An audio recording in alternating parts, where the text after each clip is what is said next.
Honorable Secretary General, Honorable Ministers, distinguished delegates, thank you so much for coming this early morning. We greatly appreciate it. My name is Ramsey Frazier. I work at CNN International.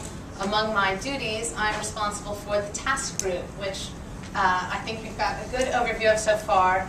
The way we've organized this morning's presentation, I'll give you a quick overview of what the CNN task group does.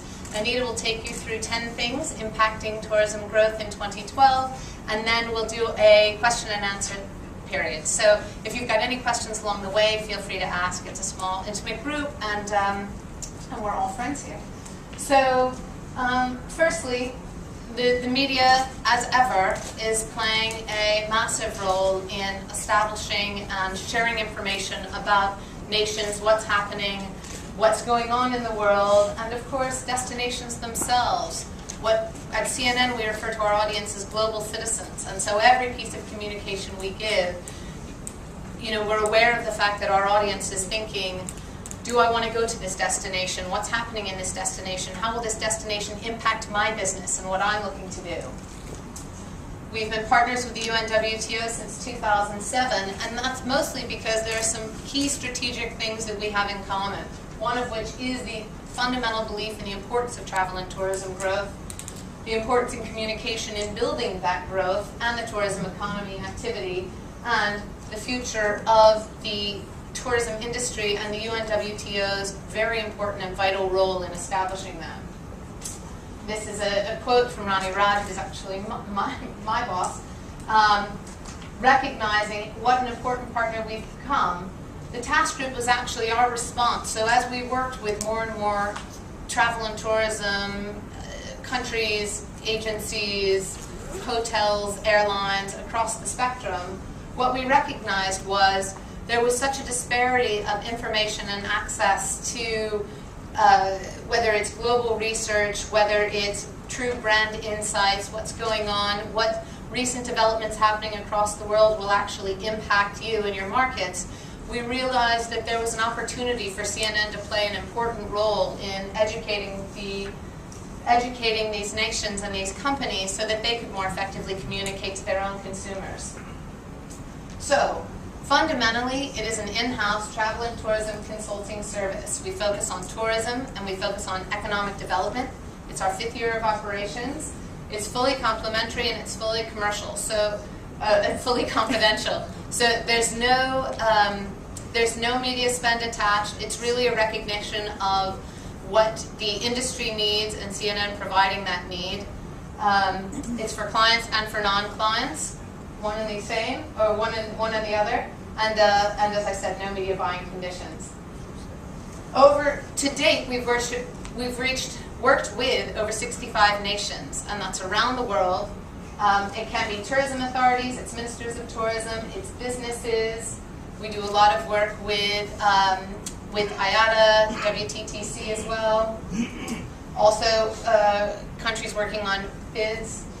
And fundamentally, we're proud of our services. The goal is, of course, for all of us to have impactful, effective, differentiated, and sustainable tourism strategy growth and development. So, fundamentally, we look at that in 5 different areas. 1, we help clients with communication strategy development. What are you talking about? When are you talking about it? Where are you in the process of having a complete message to give to your potential visitors and investors? From a brand and campaign development standpoint, what creative are you looking at? Does it convey the messages that you want? How are you communicating that? Do you have the resources that you need? CNN has an in-house commercial production facility, and so we've actually helped many smaller nations put their first commercials on the air and make sure that they're at a level of quality that the rest of the world would expect. From a crisis communication and recovery messaging, and I know Anita will talk about this a little bit more, but whether it's looking at man-made disasters, natural disasters, economic disasters, one of the areas where we really excel is helping advertisers understand, and non-advertisers, helping nations understand what to do in those moments that are so crucial to impacting how the future is going to go. Campaign analysis. So once your campaign's up and running, is it successful? Is it accomplishing the goals that you want? Is it doing Is it changing the views that you want to change? And fundamentally on a tourism insight and skills development. So what's happening all over the world? How are things shifting?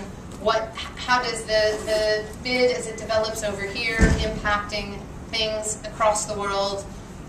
Everything on that area. And that can also be training your own internal teams. So one of the things that we'll be launching in the next few months are some educational modules where we can come and talk about whether it's brand communications within your own country, team, unit, so that everybody has an understanding of the different dynamics of these things. So more to come on that. I know I've rushed through those, but I know Anita will highlight them even more eloquently. This is our website. It's cnnmediainfo.com/task.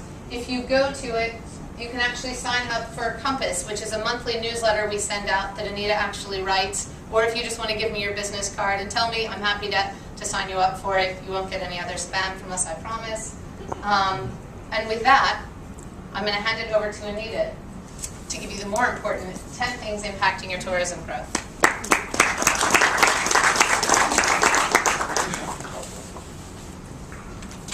Good morning, everyone, and thank you very much for being here. I must say that when we were planning this session, we were trying to strategically manage it around how do we get everyone's attention, how do we get everyone here, but we didn't think about how do we get everyone awake.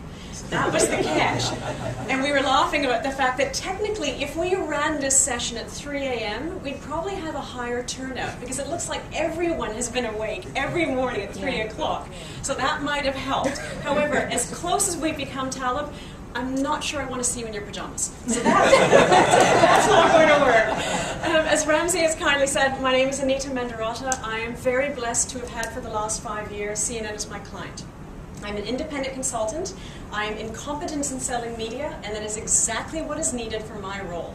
Because my understanding is actually your side of the table. My understanding is tourism and economic development. I am a management consultant in that, and I'm very blessed to have worked with CNN for the last 5 years in building Task to be able to provide that service with compliments of CNN to their non-clients and clients around the world. And that is absolutely genuine. I was told once by Umar from Egypt, from ETA, to swear that I do not have a sales mandate. I swear I do not have a sales mandate.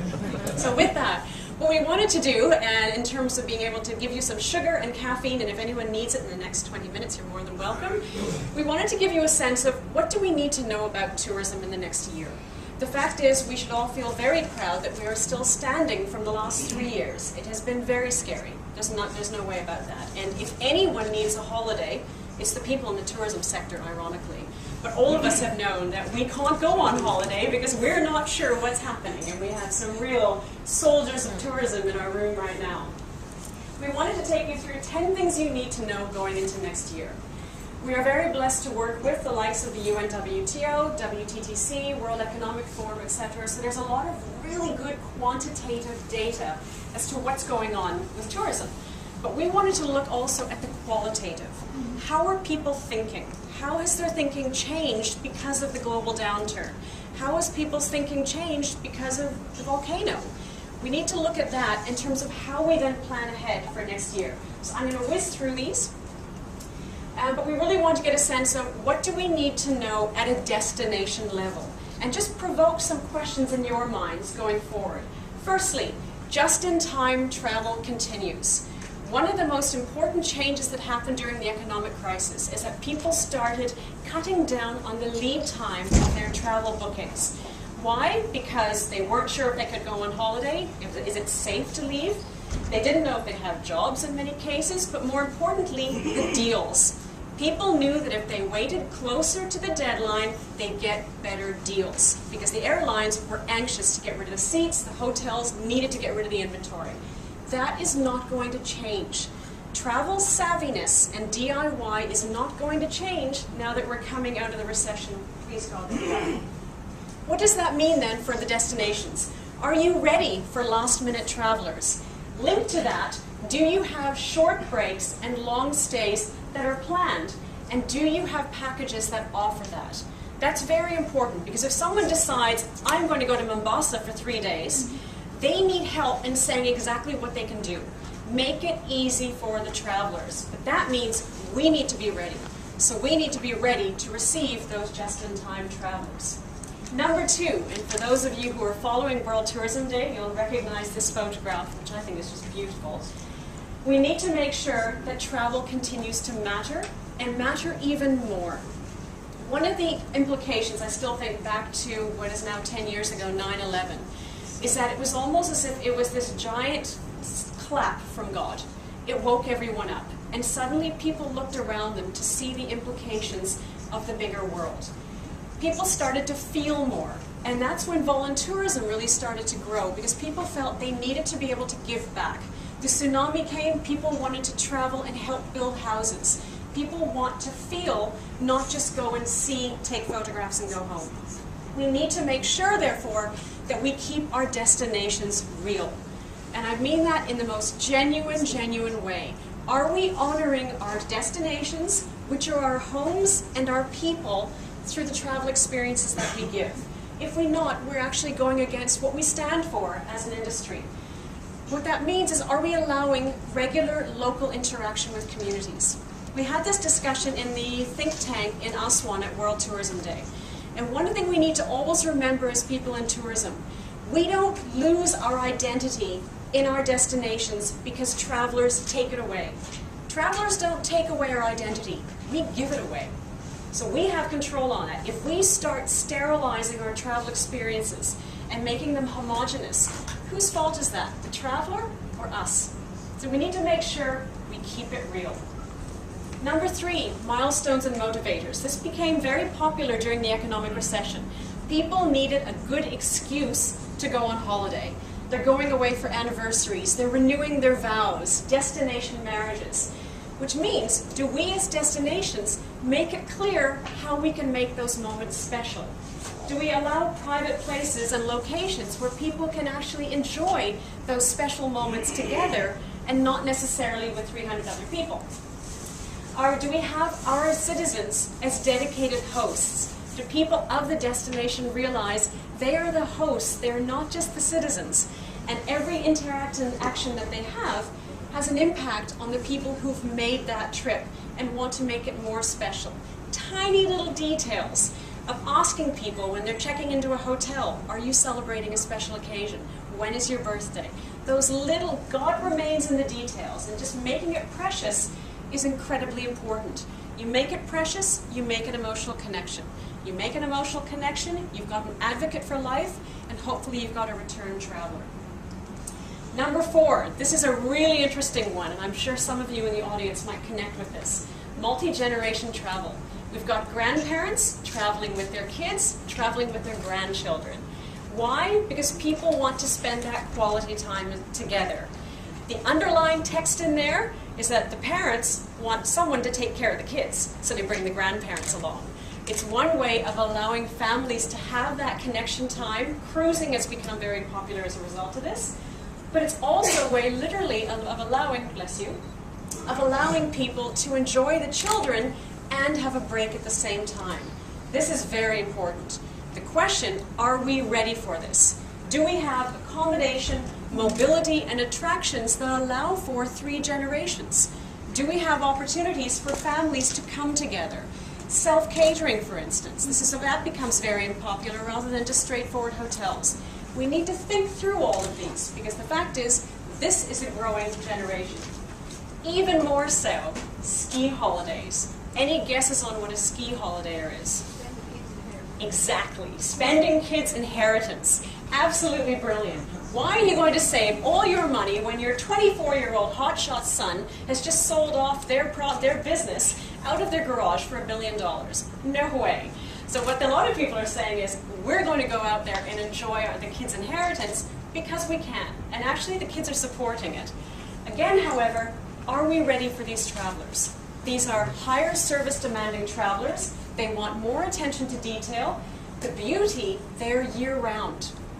They're not necessarily going at the high and low seasons. They're year-round travelers. They stay longer. They're much more appreciative, and they actually spend a lot more money. Are we ready for these travelers? Because they are there, and particularly in destinations like in Kenya, like in South Africa, we see them and we just think, thank God for them in many ways. Number 6, China ready. The scramble for Africa has become the scramble for China. Everyone is wanting Chinese travelers. Are we ready for Chinese travelers? Do we have a destination that actually speaks Chinese? Is our website accommodating Chinese viewership, or is it still in English? Do we have the right food? Do we have the right attractions? Do we have the right accommodation? Many hotels are finding that as much as they want to get these millions of Chinese travelers, they need to redo their plumbing. It's as basic as that. So we need to really look at, it's the same way. If we were going to China, how are you going to decide where you're going to travel if you can't even read the website? Then you just don't bother. It's common sense that we need to apply. We don't deserve travelers unless we create a destination that honors their effort to come to us through what they want and what they are looking for, many times in their way. Number 7, being a part of history being made. This is a very, very special one. What is very clear is that the global community, exactly as Ramsey has said, is so well connected that in addition to learning, people are getting curious. They want to see what's going on. We need to make sure that our attractions are keeping up with the times. Most recently, we were all in Egypt.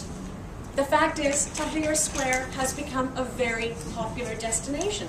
People want to see where it happened. People want to go to where the tsunami hit. Japan needs to be ready for that very much in Sendai to be able to recognize people are curious, and they're curious with their hearts. They're not just curious with their eyes. What we need to do, however, is make sure that we honor that curiosity at the same time that we're honoring the destination. Is information available for people to really understand the story of what happened there? So that in addition to their minds opening, their hearts are opening more. And is respect being maintained? This is incredibly important. Whether it's a situation of a revolution, of a natural disaster, people were hurt. People died. There's a spirit there that needs to be honored. And our ability to teach travelers the story, rather than just take the photograph and leave, will increase their respect in the destination as well, and their affection for the destination. But a very important one. There was a lovely little ad that came out recently for Abercrombie and Kent in Egypt. Their Cairo offices were unfortunately damaged through the revolution. And no one was hurt, but they were damaged. They were fantastic in supporting travelers in leaving Egypt. And it was interesting how the response that came through the media was travelers who'd arrived back in the States saying they're so grateful to the Egyptians because they knew Egypt needed to go through what it went through. But the Egyptians were taking care of the travelers and making sure they got out safe. A&K has just put on now a new Egypt tour, which says not only are they back in business in Egypt, they're dedicating a new product to sharing what is the story of New Egypt. The language is all about the New Egypt. Tahrir Square is not on the itinerary, but you're pretty sure people are going to be going through it. And that's lovely, because at times like this, destinations need to know the world is behind them. That's really important, but we need to make sure again that the respect and the safety is maintained. Number 8, connect to tech travel. This is critical. Why? Because travelers want ease. Make it easy for people to decide to get there, and to share. How was your destination experience? Pre-travel, during travel, and post-travel. Is it smoother? Is it swifter? Is it more switched on? And is it more personal than anyone else? I was coming through here from Cape Town, Dubai here, which sounds a lot easier than it was in terms of fluidity. But it was interesting how, by flying Emirates, as an example, the value of Emirates is so much not even about going in the air. It's the fact that they'll pick you up from home. They'll take you to the airport. They'll check you in. They get you on the flight. They take care of you in the lounge. You get into Dubai, you've got meetings, they pick you up at the airport, they take you to the hotel. The before and after became more important to me than the 35,000 feet. So recognizing the importance of that experience and then utilizing technology so people can actually just download their boarding pass onto their phones and carry on straight to the airport. It also says a lot about a destination being 21st century. These little things communicate even though they're not making a direct message in their own way. Number 9, keeping connected carefully. Social media.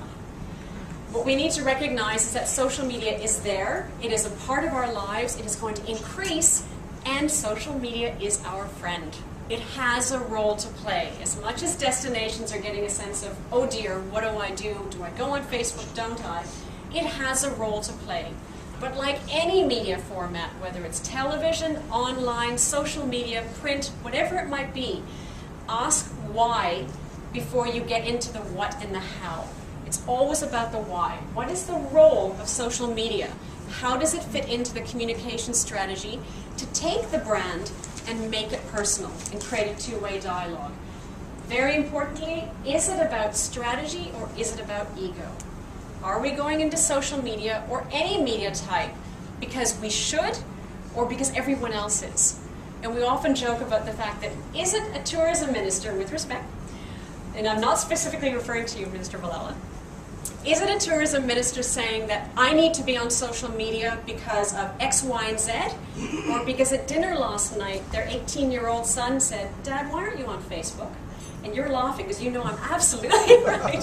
And we need to ask these honest questions. You need to satisfy the 18-year-old son because probably they are going to be supporting you, having had the IPO on their business. But it's important, just ask the why before we get into the what and the how.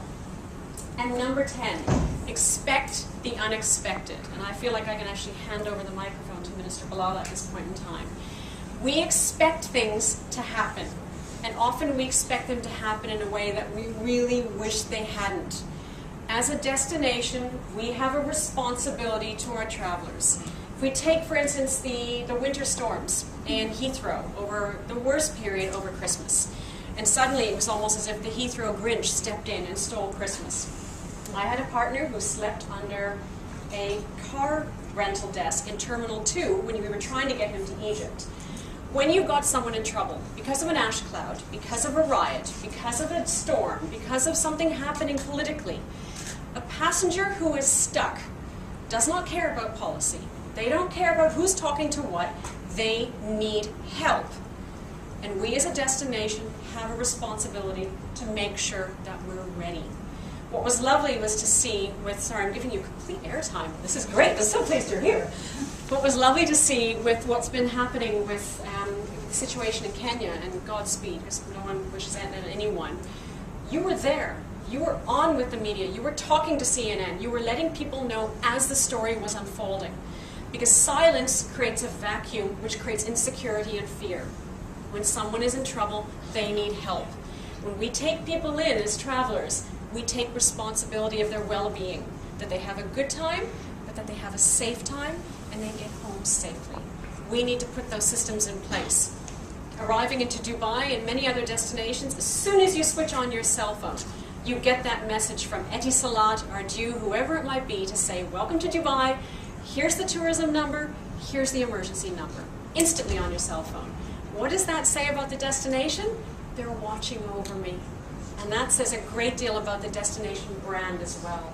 So these are really 10 things that we felt we need to make sure that people recognize. As much as we are excited about those 940 million people that are traveling every year, we need to take care of them.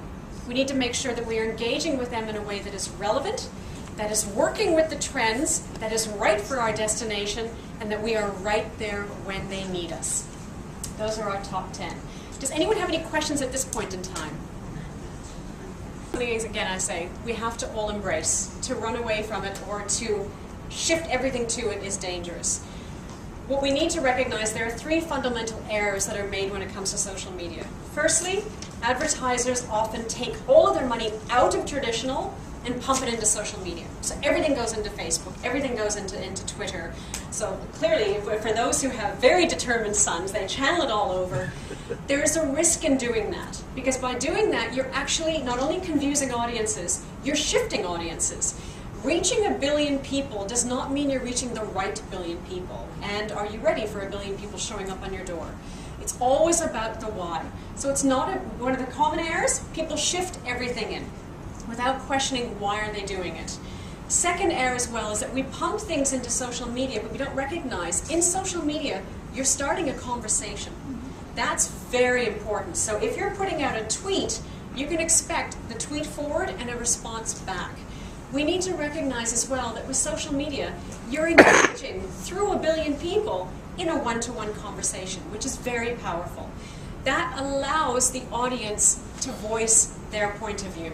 In doing that, then you take that point of view and take it offline. So if someone responds to a tweet, you can grab their email and have a conversation privately. But it's recognizing social media has a role to play. It is a one-to-one dialogue, even if it's with 1 billion people, but you are inviting response back, which means be ready for a conversation, manage it in a way that is honest and that builds a destination, but always make sure that it links back to the brand communication strategy. Why is it there? How is it building the brand? How is it going to engage the audiences correctly going forward? So that leads to another question, which is, there are so many different people communicating from a country to audiences now, right? So you've got the hotels, you've got the, often the ministries communicating directly, sometimes it's the tourism association, the airlines. How do you get them all aligned? And how do you make sure that they're all sort of communicating the same message? With a very is that important, I guess? Indeed, and I think as the Honourable Minister of Gambia will know, and any minister, stakeholder alignment is critical to any destination surviving. It's incredibly hard, and it takes, really, ultimately, the government bodies taking the higher ground. The private sector talks in numbers, the public sector talks in words. Those are two completely different languages. But what we need to do is, if we are all from the same destination, and forget even the destination language, we all share the same flag. So whether it's the Chamber of Commerce of Gambia, or the Gambian government, or the Tourism Authority, or the airline, we all represent the same flag, which means we all must be working together to carry out the same message, deliver the same promise, and working together. That stakeholder alignment, all of our strategies, all of our branding, all of our campaigns are useless unless we bring the stakeholders together. This is a part of the work that we do in TASK, which I take very closely to heart, because you see how hard people in tourism work, and yet the frustration, because they're just not getting the support from the hotel sector, from the airports. We need to bring them together. And it does take a thick skin, often a very long olive branch, but it's one of the most valuable investments you can make. So along those lines, when it comes to the overall branding that you're going with, when does that actually need to change? How often should that be changing? If you're a new minister, you come in, I imagine you want to leave your footprint, but at the same time, sometimes there's a new minister every year, and that doesn't seem like it's a good strategy either. No. The only people that benefit when a new minister comes in and changes the campaign is the ad agency. So if you find that you've got a new minister coming in and suddenly your ad agency is right on your door and they're doing this, it's because they know that, ooh, there's a really good chance that minister is going to want to throw everything away that was built. We look at examples of best practice, and people always say, Malaysia, India. Why do we love those campaigns so much? I can play for you 2 notes from the Malaysia campaign, and without even seeing anything, you'll know it's Malaysia. Because how long have they had that same music? How long have they stayed true to their brand? India, similarly, they've been incredible for how many years now? What's important, though, is that every brand is a living organism. It's a life. And I'm going to use Ramsey as an example. You did not know this was going to happen. Ramsey is a brand. If she starts changing how she spells her name and she comes in and she's got piercings and tattoos, I'm going to think, oh, something funky's happening with that brand. And I might not trust her as much. Or some people might say, oh, cool. But it's always, and then equally, Ramsey might come in, she might have walked in this morning in wearing a tight little black mini dress and black leather jacket, and I'm kind of thinking, is that age appropriate? It might pull the audience, that's great, but it might not be age appropriate.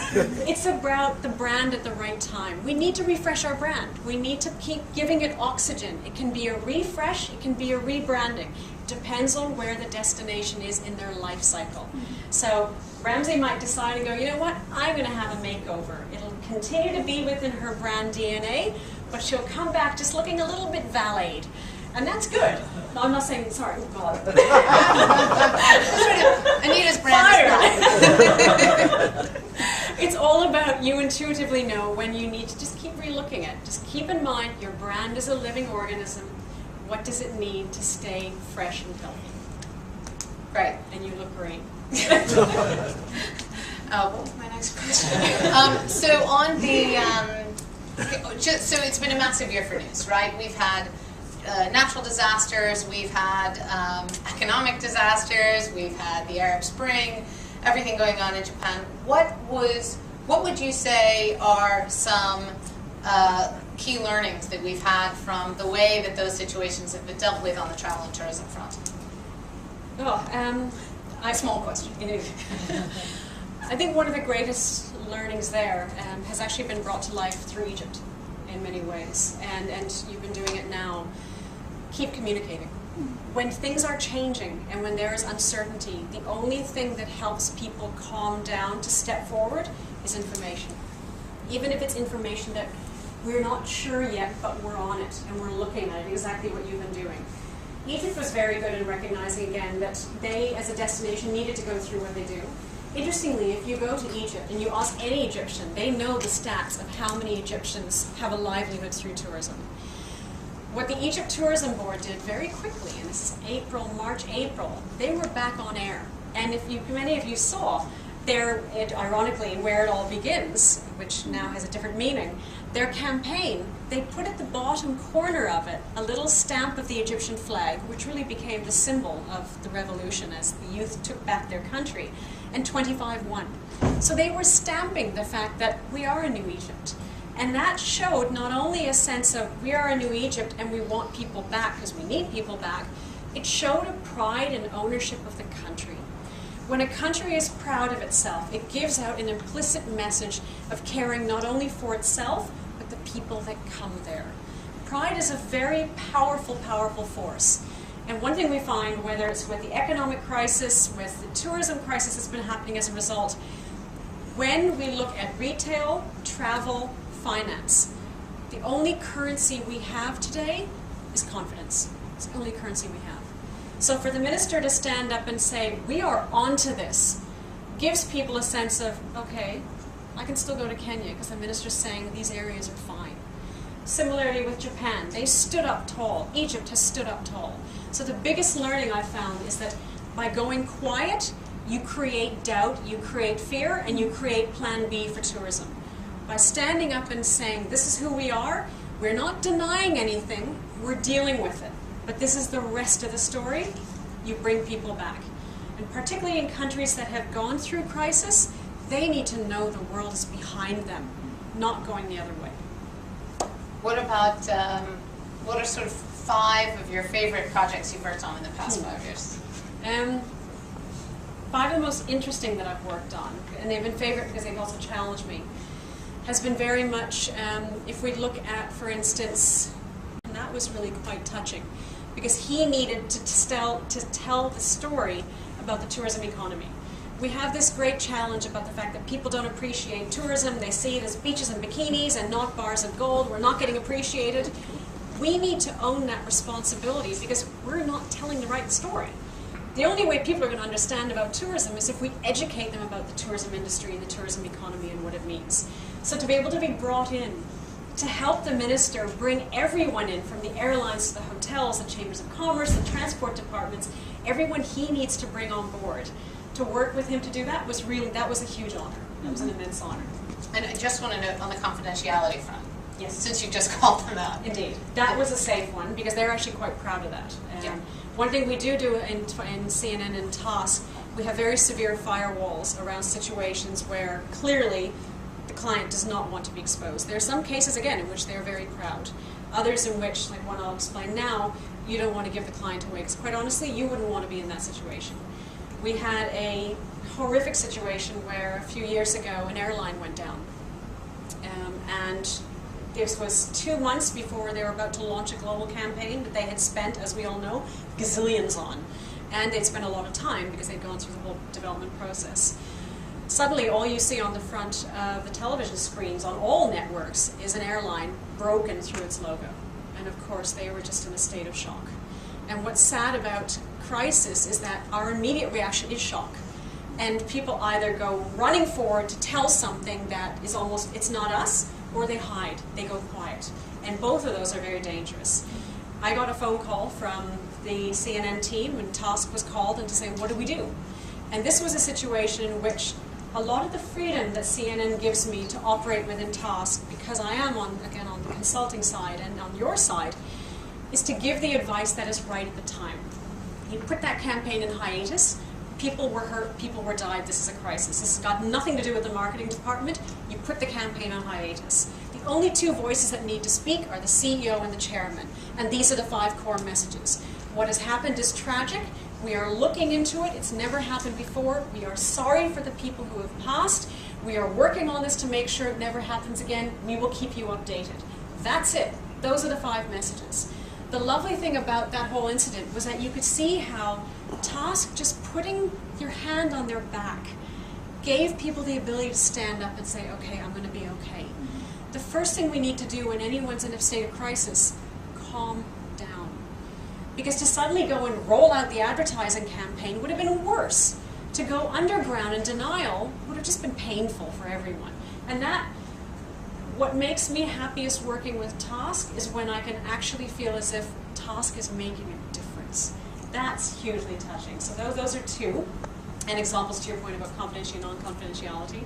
We've done some lovely new branding work for destinations that have opened up and quite honestly didn't have the budget to go to an ad agency. So we were able to utilize with TASC and our branding expertise Turner Commercial Productions, which is the in-house production team, to work with the client to understand their brand DNA and bring that to life through creative execution and get them on air 6 months faster without the advertising budget and with their full sense of, you get my brand, you've done it right. That was really quite special. Doing this is great, and really quite honestly working with the UNWTO is an immense honor. I mean, you're a pleasure to work with. And it is an absolute marriage of 2 organizations that share a common set of values, a common commitment to the industry, and a common sense of purpose. So that's that one, and I think we're running on time. Great. We've got a few minutes. Yeah? So when can you come to Ghana and how much does it cost us? No strings attached. That's the rule. And genuinely, there are no strings attached. There are no media buying conditions. So when TASC works with you, there is no bill. What's really important about it as well is that if the client then decides they want to go and proceed with purchasing CNN media, I step out of the conversation completely, unless I'm brought back in from a branding perspective, for instance. But it's not my job at all to get into that. So it really is about contacting us. We'll have a conversation about what you might need, and we go from there. Yeah, there's actually, if you got the business card holder, there should be a task card in there, which has an email address. And normally it would be a function of having a conversation, what do you think Anna really needs, an evaluation, and then, if Anita needs to come, she'll come. Are there any other questions? Yeah? Do you ask TASC ever get into conflict with the youth gathering side of CNN? For instance, in case of crisis, you're giving out one message and then you have maybe Cooper on this other side saying, okay, this is what's going on, going out there, doing all sorts of interviews, and you're trying to play something down. Yeah, no, that's a great question, and actually they are completely separate. So because of the close work that Anita's team actually falls under the sort of the ad sales side of things. So there's a massive church-state divide, as we know. So from an ad sales standpoint, when there is some sort of disaster, we do everything from an advertising standpoint to make sure that you're pulled off the air and that none of your advertising is actually running. And the airline crash is a perfect example of that. And in fact, whenever there's any sort of relevant disaster that we think might impact your brand, that's the first thing we would advocate on an ad sales front. From a TASC standpoint, I think what Anita has a really helpful view of is because we are close to the media, as we see what's coming out, she can immediately advise you on how you should be dealing with the media. But it is not in that sense, she is truly a consultant. She doesn't talk to the editorial team. Yeah, whatever you tell her and whatever advice she's giving you is not going beyond that. I mean, in so many ways, that confidentiality is the heart of our credibility. As far as I'm concerned, I'm very weary of words like green tourism because that feels like campaign, not conscience. So absolutely, we don't have an industry unless it's sustainable. We don't create jobs unless it's sustainable. So we need to look at developing a healthy destination. So fundamentally, absolutely. But we need to make sure that it's part of the blood of the brand, not the packaging of the brand. Well, my question is about funding. You know, we're talking about Africa, and we do have a lot of resources in terms of tourism. However, one of the resources that we do lack is financial cash to do certain works. So how does your work do this? How do you help countries that you know they have potential? Yeah. But they do lack the cash. I want to know how to go about that. Well, it probably is a longer conversation, but I think the first thing, it falls, you know, there are two sides to it. One is on the stakeholder alignment side, right? So is it that the money's there, it's just not going to tourism, or is it that the money's not there, full stop, right? And so partially on the stakeholder alignment, TASK can work to help enroll everyone, whether it's working with the president, prime minister, or wherever that pot of money may sit. At the same time, it's a question of, okay, so looking at limited resources, where are the real priorities that can help generate the initial revenue to help justify it in the long term? A lot of it is exactly like, as an example, for instance, and tourism is always one of the most profiled in sectors, but one of the most underfunded. But if you look at it, you've got ministries of arts and culture, ministries of transport. They all have different budgets, and they often don't know what to do with it. And yet tourism is supposed to be developing the arts and crafts industries. So when you bring those different ministries together, you're enabling them to fulfill their objectives through your objectives. And that's where one of the beauties about TASK, we have an aerial view as well as a close-up. So if, for instance, like with your airport project, for instance, the Ministry of Transport should be funding into tourism because they need people going through the airport to pay off the capex. So we're able to see that, and the beauty as well is because we are a neutral messenger, we can pull these people together in a way that has no vested interest, but allows people to get it. And often, really, one of the greatest challenges of some ministries is finding where to spend the money. So we're quite happy to say, talk to your tourism department. Yeah. Thank you. In the real world, we cannot stop a crisis from coming. Social, environmental, political, etc. Where the international media pick on the negative publicity of a particular crisis that you don't have control over, what do you do? How do you quickly bring in some other big media people to clear the air?